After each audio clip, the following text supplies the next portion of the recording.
Hello, नमस्ते, नमस्कार, आदाब, जय हिंद। साथियों, आप देखना स्टार्ट कर दिए हैं आवाजों का मंच। आज मैं उस शख्स से बात करने वाला हूं जो शख्स पॉलिटिकल के लिए पूरे बिहार ही नहीं बल्कि भारतवर्ष में जाने जाते हैं।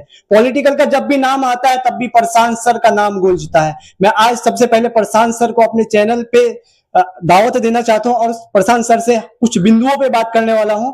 सबसे पहले तो प्रशांत सर, आपका स्वागत है हमारे। बहुत बहुत धन्यवाद सर, अभी जैसे कि आप जानते हैं कि एस्टेट का जो एग्जाम चल रहा है, इसमें जो परीक्षार्थी निकल रहे हैं, तो बहुत सारे परीक्षार्थी ऐसे बोलते हैं कि हमारा एग्जाम तो बहुत आसान गया और टीसीएस जो इस बार पहली बार एग्जाम करा रहे हैं, तो टीसीएस का क्या नेचर है सर? टीसीएस का नेचर ना तो वैसा कोई बहुत आसान एग्जाम कराने का है, ना ही बहुत डिफिकल्ट कराने का है। टीसीएस के पास जो सिलेबस है वो अपना आयोग भेजता है। जो भी एस्टेट वाले जो लोग हैं, बिहार बोर्ड वाले, वो उनको अपना कोई भी एग्जामिनेशन हो, चाहे किसी भी एग्जामिनेशन वो टीसीएस कंडक्ट कराए, तो उनको एक सिलेबस दिया जाता है और पिछले पीवाईक्यू उनके पास में होते हैं। उस सिलेबस और पीवाईक्यू को देखते हुए वो पूरे क्वेश्चन को डिजाइन करते हैं ना। तो कुछ सवाल इजी हो सकते हैं, कुछ मॉडरेट हो सकते हैं और कुछ टफ हो सकते हैं ना। सर, कुछ सवाल इजी हो सकते हैं, कुछ टफ हो सकते हैं, मगर जो पिछला एग्जाम बॉडी था सर, उसके एग्जाम कराने के तरीके और टीसीएस के एग्जाम कराने के तरीके दोनों अलग अलग है या फिर सेम ही पैटर्न है सर? थोड़ा सा अलग है, क्योंकि टीसीएस के जो सवाल होते हैं वो थोड़े स्टैंडर्ड होते हैं ना। इनमें त्रुटि की चांसेस जो होती है वो कम होती है। जैसे पिछले बार के सवालों में कई सवालों में त्रुटि देखी गई थी, पर इस बार के सवालों में छात्र ऐसा कह रहे हैं कि टू द पॉइंट सवाल पूछ रहा है और ऐसा कहीं नहीं लग रहा है कि सवाल गलत है या सवाल के अकॉर्डिंग जो आंसर है वो हमारा गलत है ना। जैसे बच्चों को लगता है कि हमारा रिजल्ट होने वाला है और बहुत सारा उत्साहित होने वाली बात है और उत्साहित होना भी चाहिए सर।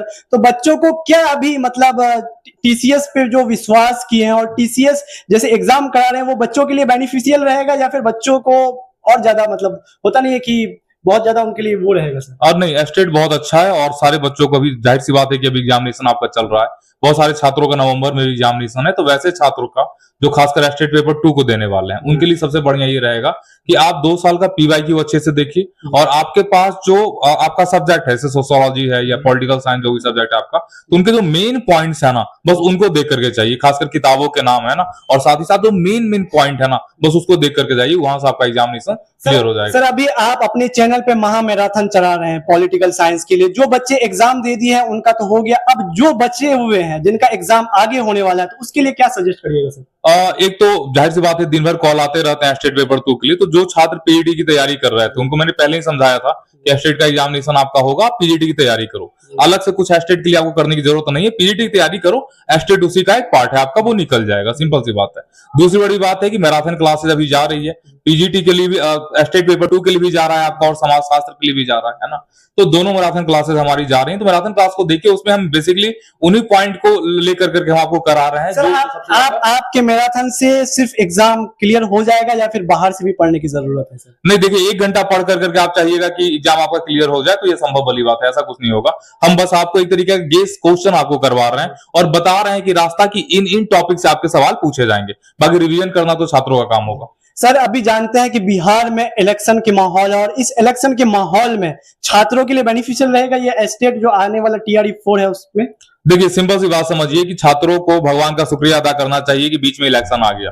इनके कारण से उनको 2 से 3 महीना पढ़ने का टाइम मिल गया, क्योंकि बहुत सारी एग्जामिनेशन है। जैसे जो स्टूडेंट है स्टेट देने के बाद उनको निश्चिंत होकर के नहीं बैठना है। इसके साथ जेट है आपका झारखंड का, जेएसएससी है, इसके अलावा एलटी ग्रेड का एग्जामिनेशन है, इसके बाद आपका नेट जेआरएफ दिसंबर में, इसके अलावा पीजीटी का एग्जामिनेशन आपका होगा। तो लंबा एग्जामिनेशन है, काफी एग्जामिनेशन है। तो ये अच्छी बात है कि 2 महीना इलेक्शन में उनको एक तरीके का गैप मिल गया, ताकि पढ़ाई वो अपनी कंप्लीट कर पाएंगे। सर, बिहार में जो टीआरई 4 नहीं आया, जो बच्चे टीआरई 4 के लिए तैयारी कर रहे थे, उस बच्चों के लिए एक मैसेज ऐसा दे दीजिए कि वो अपने आप में संतुष्ट बनाए रखे सर। देखिए, सिंपल सी बात है, सरकार ने वादा किया है तो वादे से पीछे नहीं हट सकती, यह संभव वाली बात है।